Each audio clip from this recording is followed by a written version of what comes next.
Coming up, the man who's been called the Brazilian Donald Trump, and he just became its president by a landslide. Now, this right-wing firebrand is meeting his American counterpart, and as the two sides strengthen ties, CBN News is on the scene. The following program is sponsored by CBN. He's being called the Trump of the tropics, and Brazilian's new president, Bolsonaro, wasted no time in rolling back left-wing agendas when he took office. He met with President Trump at the White House, and then we had the honor of praying with him as a group of evangelicals met shortly after his visit to the Oval Office. Bolsonaro sat down with our George Thomas for this exclusive interview. Jair Bolsonaro is in America to tell Donald Trump that he has a president who not only admires him, but is also a friend of the United States.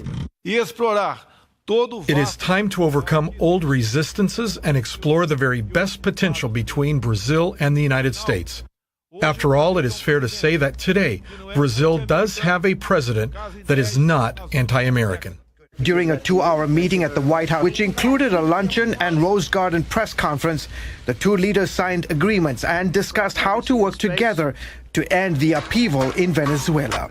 President Trump said Bolsonaro's historic election win marked a new day in Brazil and a new era in friendship with the United States. I want to congratulate you again on your tremendous election victory. Last October, it was an incredible feat and really a truly incredible challenge. And the end result was something the whole world was talking about. By all accounts, Bolsonaro's inauguration as Brazil's 38th president was a significant milestone in the world's 5th largest country. After years of leftist rule, the 63-year-old former paratrooper turned politician is the first conservative president in Brazil's democratic era. My campaign didn't have a lot of money. Almost all the media in Brazil was against us, so it was a huge miracle that we won. And now, just 78 days into his presidency, Bolsonaro is already shaking up Brazil's political establishment. Unlike previous administrations that pursued an aggressive anti-American and anti-Israel foreign policy, Bolsonaro is pushing for stronger ties with the United States and Israel, even announcing shortly after winning the presidency that he intends to move his country's embassy from Tel Aviv to Jerusalem. President Bolsonaro, George Thomas, pleasure to meet you, sir. Welcome to the United States. Following his meeting with President Trump, Bolsonaro sat down for an exclusive interview with CBN News at Blair House, located steps from the White House. Blair House is used for visiting dignitaries and foreign heads of state. You've discussed moving your country's embassy from Tel Aviv to Jerusalem. When is that going to happen? And why is this important to Brazil? Each country has the right to decide where its own capital is, and the capital of Israel became Jerusalem. Therefore, we are studying the possibility of making that decision at the right time. When Trump took over, it took him almost 9 months to make that decision, and I am now in my 3rd month. Bolsonaro is often referred to as the Trump of the tropics. Like President Trump, Bolsonaro believes the mainstream media is fiercely opposed to his presidency and agenda.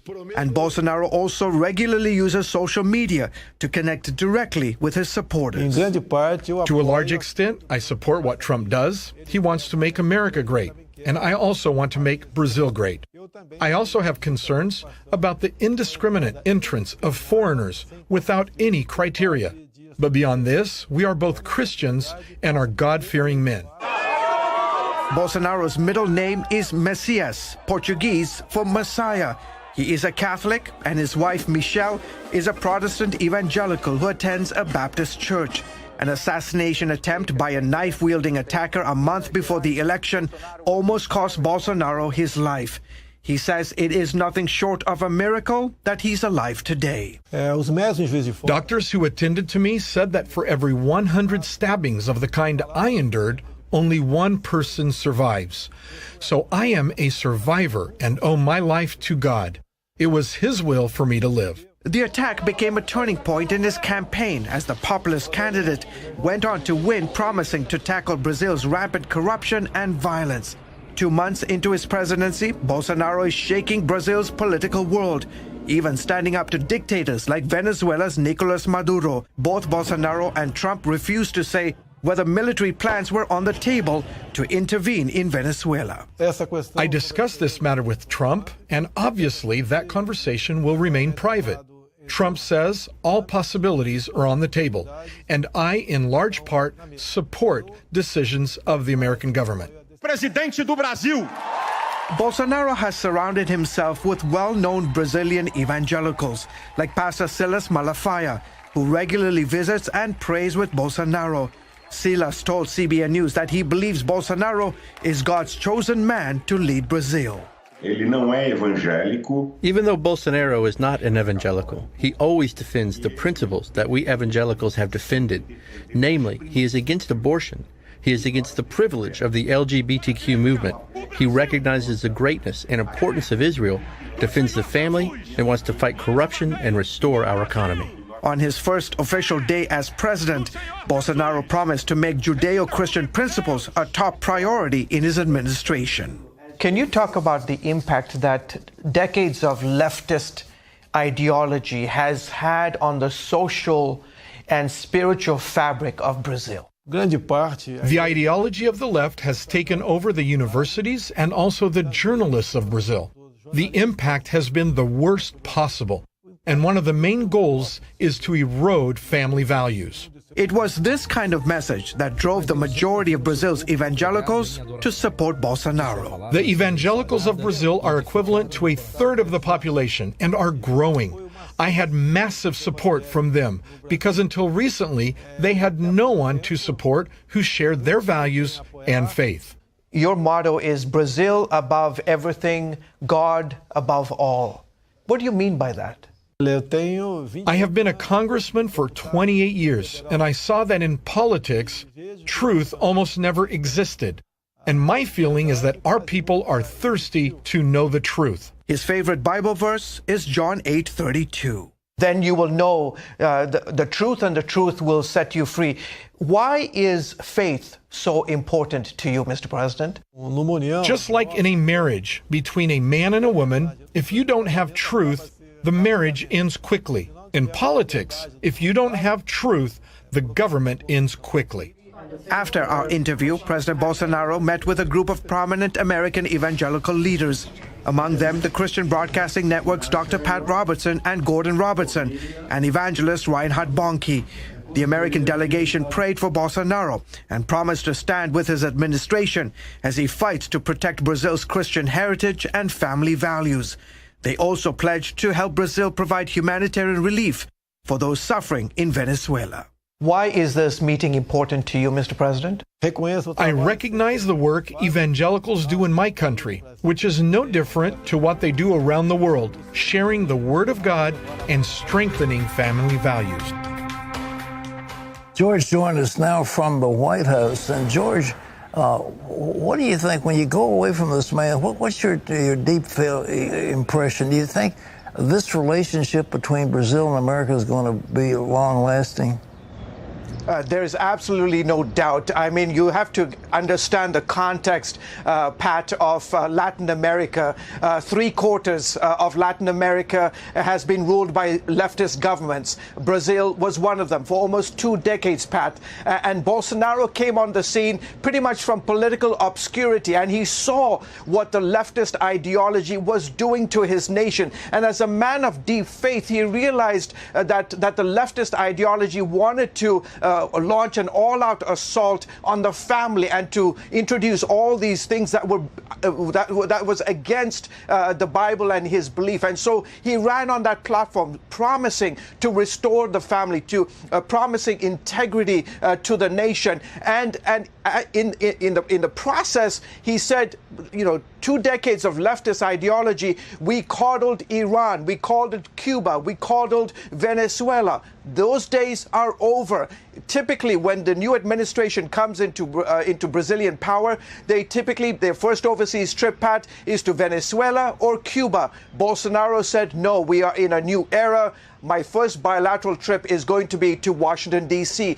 Right after he became the president, he said, we are going to move our embassy in Tel Aviv to Jerusalem. Again, it was a seismic shift, and obviously he's taking the blowback from that. Various Latin American countries are making fun of him, that he is coddling and cozying up to the Yankees, to President Trump. But clearly he has set a tone for his country, and Brazilians are supporting him. They said they are also fed up with this leftist government. Look at what it has brought. And Bolsonaro kept saying during his campaign, do you guys want to be like Venezuela? If that's what you want, don't vote for me.